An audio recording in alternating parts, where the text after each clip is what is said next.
All right, ladies and gentlemen, Ben Dixon here with episode 167 of the MLM Monday show. This week we're going to be talking about plugging your leaky bucket and something so easy a fifth grader can do it. If you're joining us live, go ahead and comment below watching live. If you're watching on replay or recording, comment below watching on replay and where you're watching from.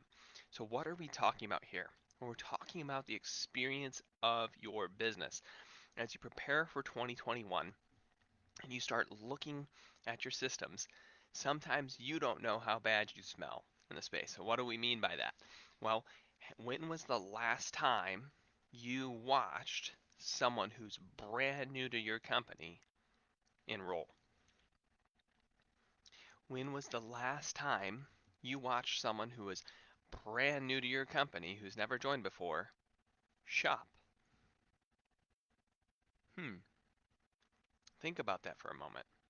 Many times you know your system and you think your systems are great, but you haven't experienced what is tripping up the new people.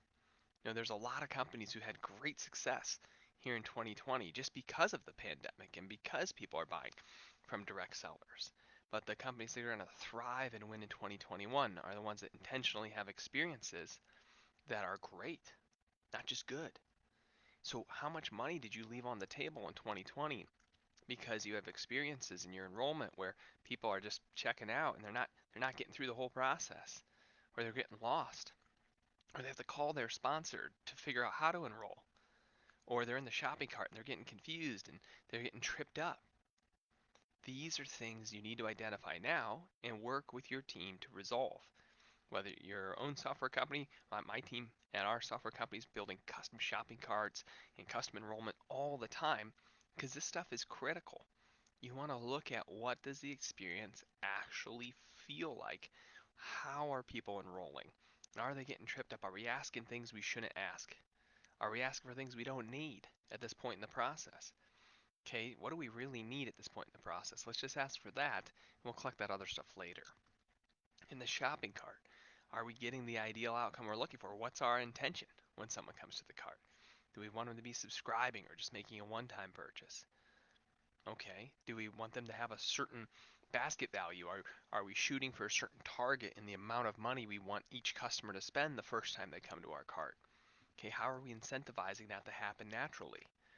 These are powerful questions for you to dig into. If you haven't yet done this, where you've literally watched someone who's never bought from you before enroll, or watched someone who's never bought from you before shop, I encourage you to do this week. It's going to open your eyes to all sorts of things you can do better to grow your business. Now, there's a lot of cool insights and strategy around these topics. And I've actually put together a series of calls where we're sharing how we're using shopping carts to help people not only get people to subscribe instead of a one-time purchase, but how to increase that first order amount. So strategies of what to do to increase the initial order someone makes inside of your company. If you'd like to check out those insights inside of this, what I'll do is I'm going to put a link below to a calendar link where you can pick a time to meet, and for 20 or 30 minutes we'll walk through those insights that we've shared here this year. But that's my challenge for you this week as we're on the show. Is if you haven't yet done it, take a moment this week and watch someone who's never bought from you before enroll. Watch someone who's never bought from you before shop, and then take some notes, right? These are some of those things you can do to tune up your house. These are some of those things you can do to just experience, okay, what's possible for us. And if you do that and you take that feedback to heart, you can win. Hey, if you're field reps and you're out there in place and you're not telling your corporate team, hey, you know, people always get hung up and have to call me at this part of the enrollment process, or people get hung up and have to call me at this part of the shopping process. Share that with your customer support team. The corporate team that runs your direct sales company wants that feedback. They want excellence with people enrolling and shopping. And if you're prepping for 2021 and you want to be your absolute best, this is a very practical thing you can do right now to get real results. All right, gang. Thank you so much for checking out the show today. Have a very, very blessed week. Talk with you all soon. Bye for now.